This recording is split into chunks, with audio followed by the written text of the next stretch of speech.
Hi, everyone out there viewing this video. My name is Abby Mohaupt. I'm a Presbyterian pastor, and I'm on the team at Green Faith. We're really excited to be co-hosting with many partners the Climate Finance Summit, which we're calling No Faith in Fossil Fuels. Today, we're joined with partners from the Climate Finance Action, Mary and Beverly, who are going to introduce themselves in just a moment. I'm really delighted to be with each of them and really digging into what climate finance is. So, Mary, Beverly, will you introduce yourselves and Climate Finance Action, please? Sure. Hi, everybody. My name is Beverly Ortiz. My pronouns are she, her. I'm from Climate Finance Action. I'm from Houston. I'm from Texas. I am the organizing director for Climate Finance. I'll turn it over to Mary. Hi, it's great to be here. My name is Mary Cerulli. I use she, her pronouns, and I'm calling in from downtown Boston on Massachusetts land. I am the founder of Climate Finance Action, and our small nonprofit works state by state to build power amongst local community groups, workers, and their unions, large companies, and state governments to pressure asset managers, to adopt specific effective policies to align with limiting global warming to under 2 degrees centigrade. That sounds like a lot, but we're going to break this down in just a few, maybe like 10 minutes, Abby, and we'll answer a few questions, and we're always here to dive deeper, and you can get in touch with us anytime. Thanks, Mary. So can the two of you just really unpack by what you mean by the phrase climate finance? That's a great question. And it sounds really odd, but climate finance is simply the mobilization of resources for climate action. And those examples include carbon taxes, the removal of harmful fossil fuel subsidies, broadening access to environmental friendly goods and services to everyone, individuals and small businesses. Also, loans from banks linked to sustainability. And really what we're talking about here is the pressure on companies to move to a low carbon business model.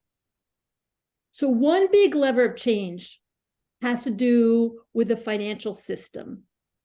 And I'm going to show just one slide here that probably will resonate with all. And Abby's been nice enough to give me screen sharing. And I hope I'm going to make this bigger. Hopefully I can do that.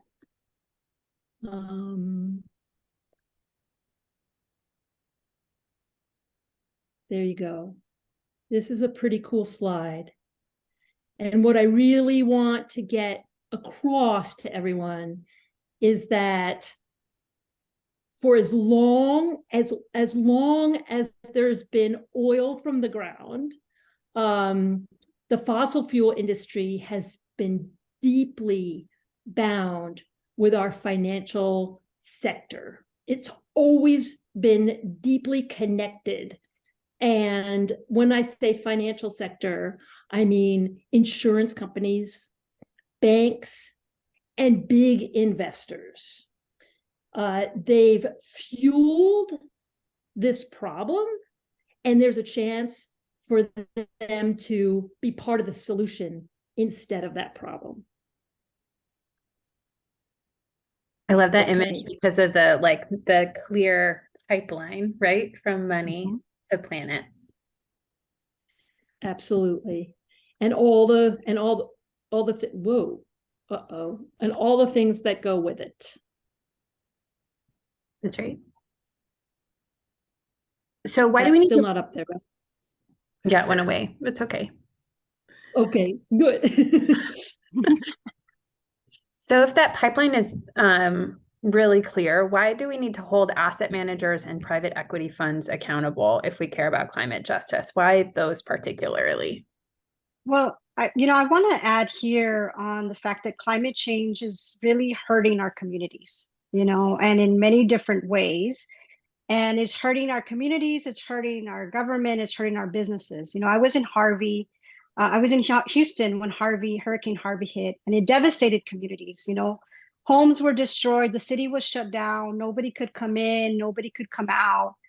And you saw the realities of people just losing their home, losing jobs.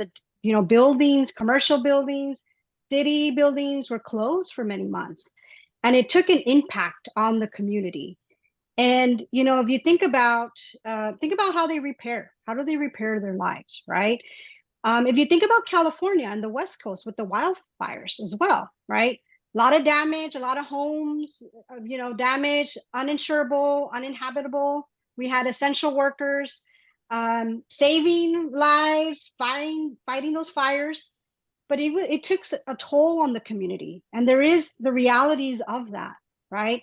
And the realities of thinking about those flames and those fires, and whether it rains or it doesn't rain enough, there's shortage of crops, there's public health that's compromised, and we look at these companies who are like, don't want to acknowledge that there's a reality of climate change, and they want to keep businesses as usual.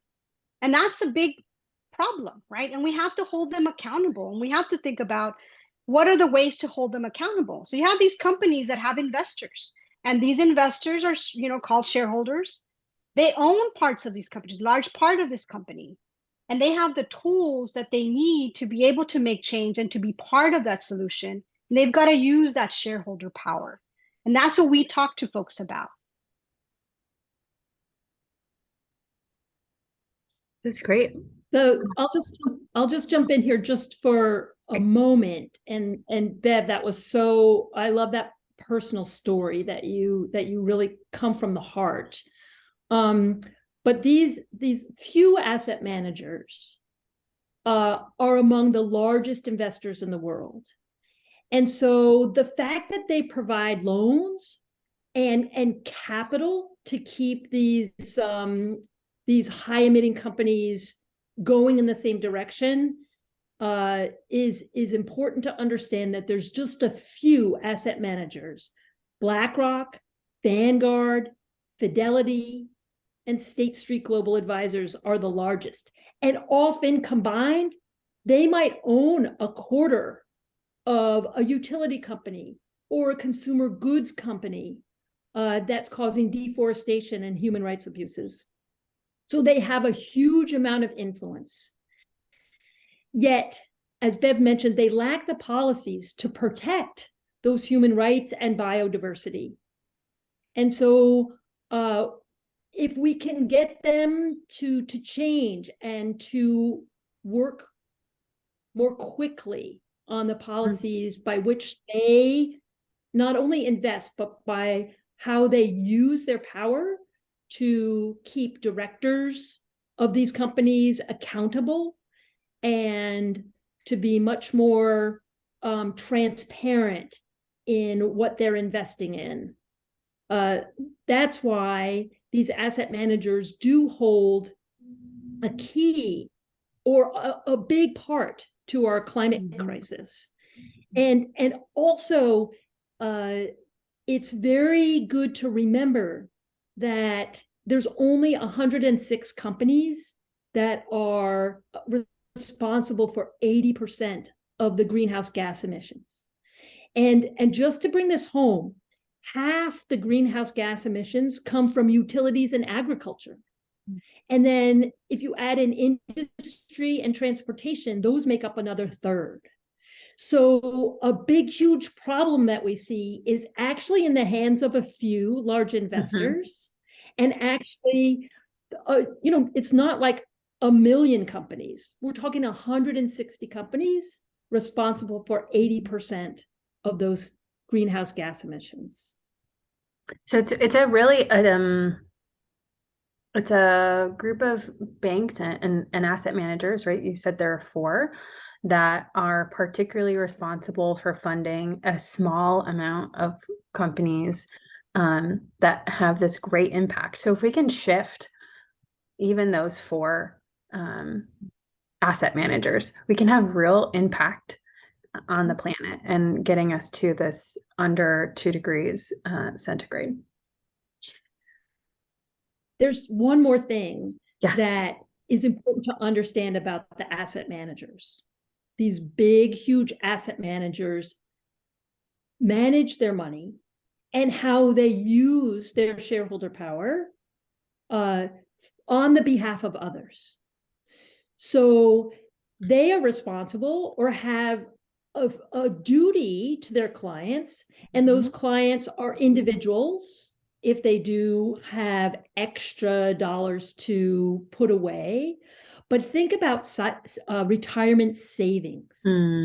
That comes in the form of pensions for our public sector workers and our teachers, but also our own retirement plans that are sponsored, if we're lucky enough to work for a company that sponsors a retirement savings plan. So in some ways, as individuals, we have a lot of, we want to bring those voices to a table that is not not very many people know about. And so that kind of work is happening. And what we'd really like to do is to kind of mobilize the worker voice, the people that have experienced firsthand the harms, and of course, people of faith. So we are very honored to be part of this conversation. And we thank you so much for all the work that you do. Thanks, Mary. Thanks, Bev. Okay, so this is a big problem with the potential for big impact. And so I wonder if you could share what's 1 or 2 things that everyday people of faith can do related to climate finance in order to respond to climate change.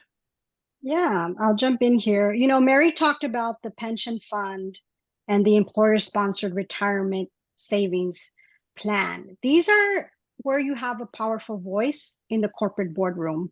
And if you think about finance, you know, finance is planning. And planning is thinking about the future, thinking about the future generations. Not just what's going to happen in this next quarter or next year, but really thinking in the longer term. So when we think about these retirement plans, these pension plans, they need to reflect values, your values, right? And we're talking to a group that values are extremely important. You know, when we invest, we name our values. And so there are things you can do. You can send letters, you can meet with decision makers, you can organize and stand together to ask your employer to do better. Some might be doing better, but it would be good to ask and to find out. And, you know, we want to leave you with some questions that you can ask that start to talk about reflecting your values. So I'm going to go through some of those. Is your company offering a default retirement fund option that is sustainable? Has your company switched some or all of its investment to a climate-friendly bank? Has your company set goals to address its climate footprint? Has your state pension plan taken a strong position on climate change and what should be done?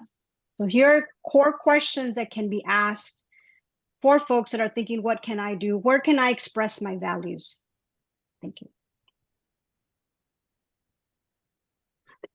Thank you so much for those clear questions. Thank you for lifting up the deep and clear connection between finance and climate change. And thanks for spending this time today, just sharing your wisdom and your experience, both of you, Mary and Beverly. I appreciate it so much. As a person of faith, as a Christian, I think so much about the biblical teaching that where our treasure is, there our hearts are also. That's one of the things that Jesus says. And it resonates so much with what the two of you are saying, that if we care about the planet, if we want a habitable and just climate for all people, we have to invest in that future. So thank you so much for being with us. Thank you for the work that you do in the world. And we'll see you in future conversations. Thank you. Thank you.